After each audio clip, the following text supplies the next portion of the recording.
Well, I finally did it. I decided to create a separate YouTube channel for the motorcycle content. I do have a main YouTube channel called Boomstick Tactical LLC, where that's primarily a firearms channel, and obviously do gun videos over there. We have a podcast called The Workbench After Hours, and I started doing a lot of motorcycle related stuff when I had my Iron 883.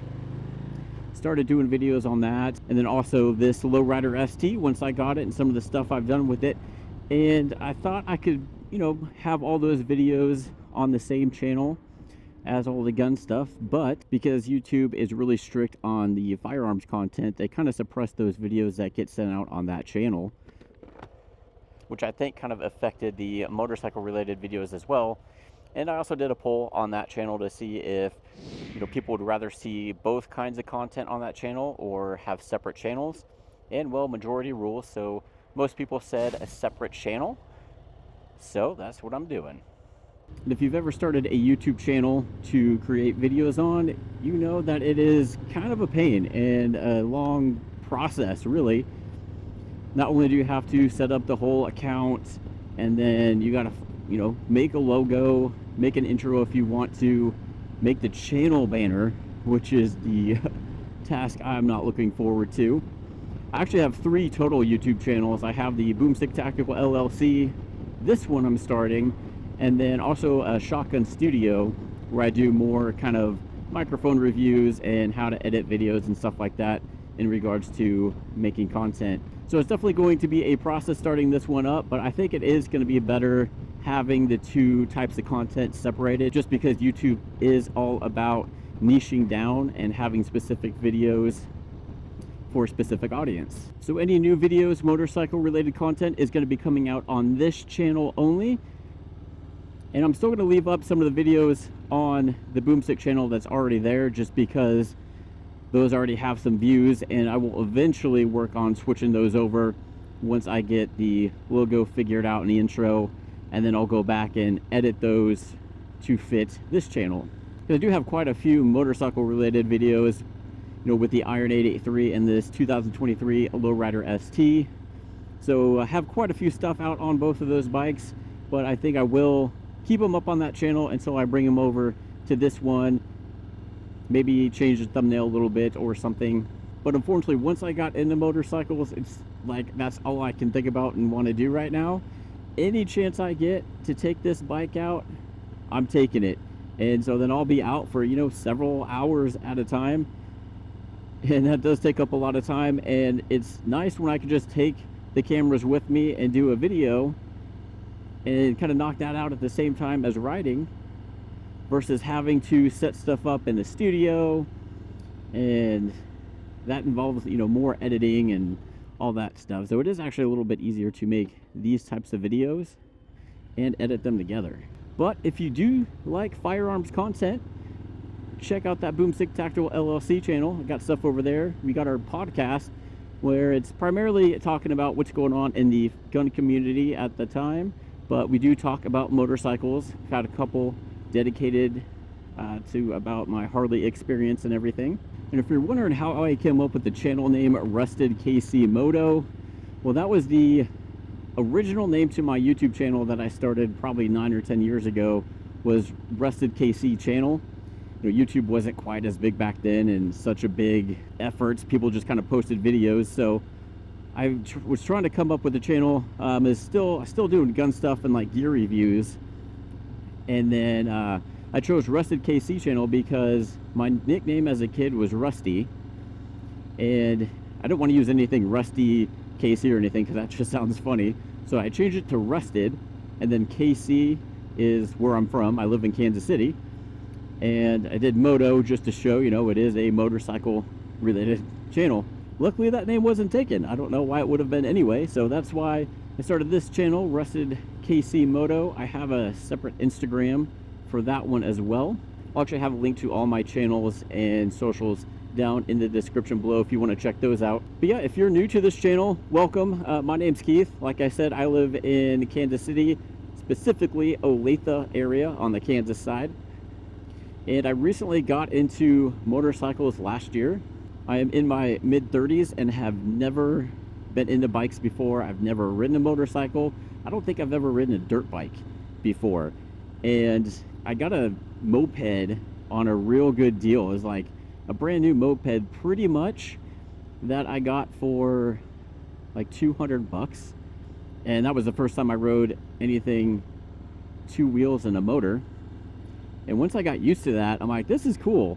It wasn't legal because there was no title for it, so I couldn't register it. And in Kansas, you have to register it, especially since that one was over 50 cc. I think it was like 125. So it could get up and go.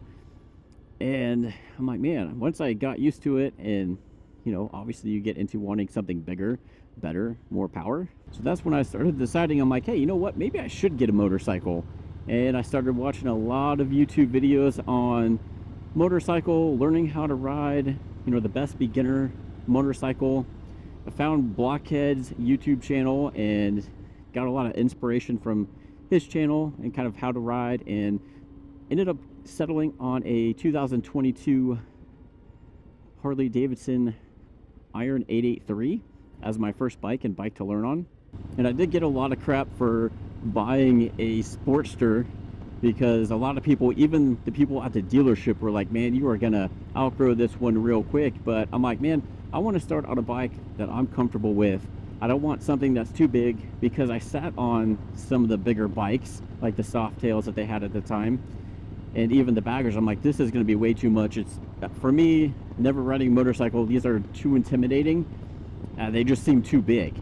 And when I got on the Sportster, I'm like, this is perfect. It's got the peanut tank, so it doesn't have this wide tank, and obviously it only has 883 cc's of power. So I'm like, this is going to be a good bike to learn on. Yes, I know myself, I'm going to eventually outgrow it, but that's fine. I want to learn about motorcycles with this one and learn how to do, you know, upgrades and just get more comfortable, and then I can decide what I want to spend more money on. Because again, the Sportster was the cheapest Harley-Davidson to buy, and I knew I wanted a Harley because that seems to be the classic motorcycle that I didn't want a sport bike. It's not my thing. I just want to kind of cruise around and enjoy the road. I'm not all about going 100 miles an hour all the time and doing stupid crap. Plus, they just look uncomfortable to me. So I'm like, I want a cruiser. So I'm going to go with the classic Harley. I sat on a bunch of different bikes when I was looking for my first one, and I just kept going back to that Iron because it just felt good.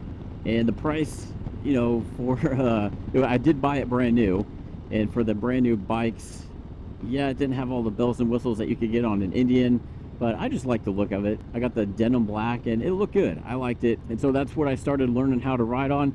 I did take the MSF course from the local Harley-Davidson dealership.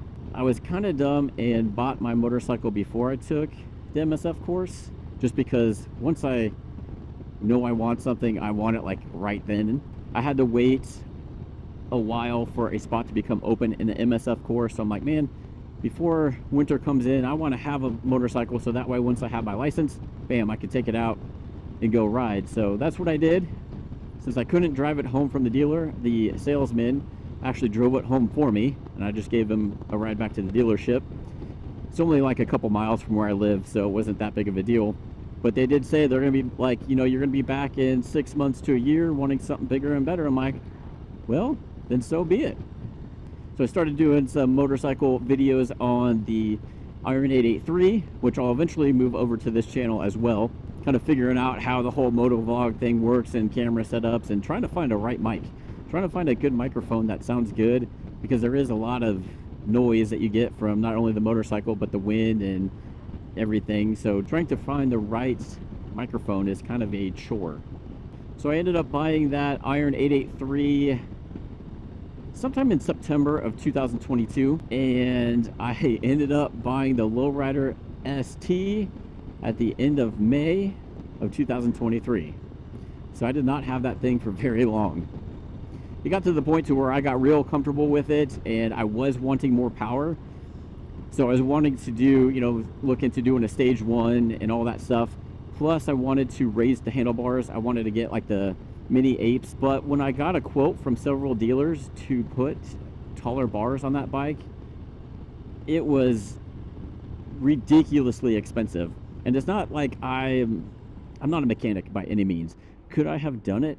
Yes, but I don't want to mess up something major when I'm on 2 wheels, because there's a lot less room for error than when you're in a box with 4 wheels. So I'm like, all right, between all the upgrades I want to do on the Sportster to not only give it more power but make it more comfortable, I might as well just upgrade to at least a soft tail and be in it for around the same price. And right about that time when I was looking for a motorcycle to upgrade to, the Lowrider ST had been out for about a year and got a ton of great reviews. Everybody seemed to love it. And I wasn't initially like wanting a bagger. I'm like, oh, why would you want one of those? I don't know. It just didn't seem like something I would be into, and especially with like a fairing and all that stuff. But when I test drove it, I first test drove the Street Bob. I'm like, this is cool, I could live with this.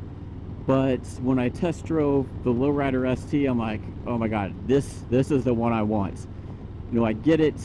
I get having the fairing because it blocks a lot of the wind. It makes highway riding long distance more comfortable. And it's like, you know what, I do want to do trips. I run errands on my motorcycle, so having the bags allows me to do that. So I'm like, all right.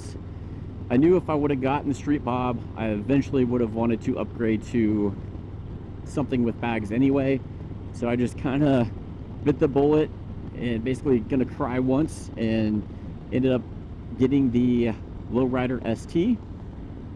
And man, I do not regret that at all. This bike has been awesome. It's much more of a better experience than riding my Sportster. The Sportster I could only ride around for maybe an hour. That's it. Didn't really like it on the highways because man, you felt every bump. And hitting a bump on that thing at highway speed, I remember hitting one and I thought I was gonna fly off the bike. I'm like, this is not comfortable. I couldn't really speed around people because it didn't have enough power. But man, this thing, yeah, you feel the bumps, but nothing like you did on the Sportster. And this thing has instant power. The torque on this thing is awesome. And I just love taking it out in the evenings like this and just riding on these back roads kind of outside the city, staying away from traffic and all the stoplights and everything, and doing these vlogs. So if you haven't seen any of my other videos on my other channel on this bike, it's pretty much stock for the most part. I haven't done anything performance-wise. Honestly, I don't think I'm going to need to do anything performance-wise on this for a while. A lot of people jump right into doing the stage 1, which is fine because obviously you want the exhaust. But if you know how much this bike is, it's not cheap. So then having to dump in another probably $2,000 for a stage 1, I'm like, I got other stuff I'd rather do. This thing currently has plenty of power for me. So what I think I'm going to do is I still have the stock exhaust on here, obviously, because you probably can't hear the exhaust. So I had the Reinhardt slip-ons on my Sportster, and those things they sounded great, but they were too loud. So since I'm going to be taking this thing on much longer trips, I want something that's going to sound louder than the stock one, but not so loud that I'm going to have ear fatigue after, you know, riding long distance on that thing. So still trying to find out what I'm going to do. I know I'm just going to do slip-ons for right now. You know, probably find some for under 500 bucks. And then that way I'm not having to fork up the cost of doing the stage 1 right away. I do want to get this set up for 2-ups because my wife wants to ride. So you got to dump money into a seat and passenger pegs because unfortunately this thing doesn't come set up for a passenger.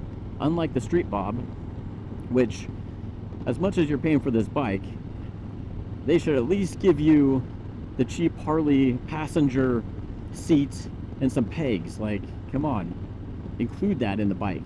So I gotta spend some money on that.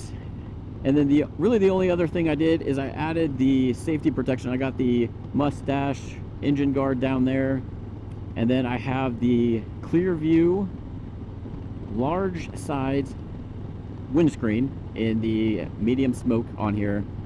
I have a bunch of videos where I was testing out different windscreens trying to find the perfect one. So I tried the stock one, it wasn't doing anything. Went to the Harley-Davidson 10-inch. That one worked the best. It worked pretty good, but I was still getting a lot of head buffeting on the highway. So then I tried 3 different sizes with clear view and settled on this large one here. And then the only other things I did is I added some different grips and then the sissy bar with the backrest on it, because I know I'm obviously going to get this set 2 up, so it is the quick detach sissy bar, so but I just leave that on just because it's somewhere to put my helmet. I also added the Harley-Davidson mid-engine air deflectors. I mean, I guess they work in helping keep some of that heat off of you, but in the summertime it's hard to tell. But I mean, it looks a little better, I guess. But that's about all I've done to this bike so far. Obviously have a lot of things I want to get for the bike, but as everybody knows, it costs money, so it's just gonna be a little bit by little bit. I think my favorite thing about this bike, aside from the 117 engine, is cruise control. Man, I love having that cruise control. I didn't have it on the Sportster, obviously, and just being able to set that cruise control and then just kind of sit back and just ride, it's awesome. I love it. It was something I never thought I would need until I had it, and I'm like, oh man, how could you not have cruise control on your bike? As far as an upgraded seat, I'm thinking about going with the Saddlemen Explorer. I was originally going to go with the Saddlemen Step Up, but a lot of people I've been seeing is if they have a passenger, the passenger complains it's uncomfortable on longer than, like, say 30-minute rides, just because it is a thinner pad. So it looks like the Explorer seat has a bigger, seat for the passenger, so it'll be a little bit more comfortable for my wife. She hasn't ridden on a Harley before either, so I want to make sure that she's as comfortable as possible, so that way she doesn't hate it right off the bat. So if you guys like watching motorcycle content, especially on the Lowrider ST, I'll be doing any upgrades I do. I'll be doing a review on it, showing you how I install it, give you my thoughts, do some moto vlogs like this. Gonna do some demo rides on some other bikes. I did it once at Harley and I tried the Road Glide Special. I got a separate video on that I'll bring over, but yeah, that was fun. So definitely gonna take advantage of those if I remember to bring my cameras, because I forgot that time. But if you like all that, hit that subscribe button and that notification bell, so that way you'll be notified when I come out with more stuff on this Lowrider ST and whatever else 2 wheels related. And until I can get all the other motorcycle videos over to this channel, go ahead and check out these 2 playlists on both the Iron 883 and Lowrider ST. Thanks for watching, and we'll catch you on the next video.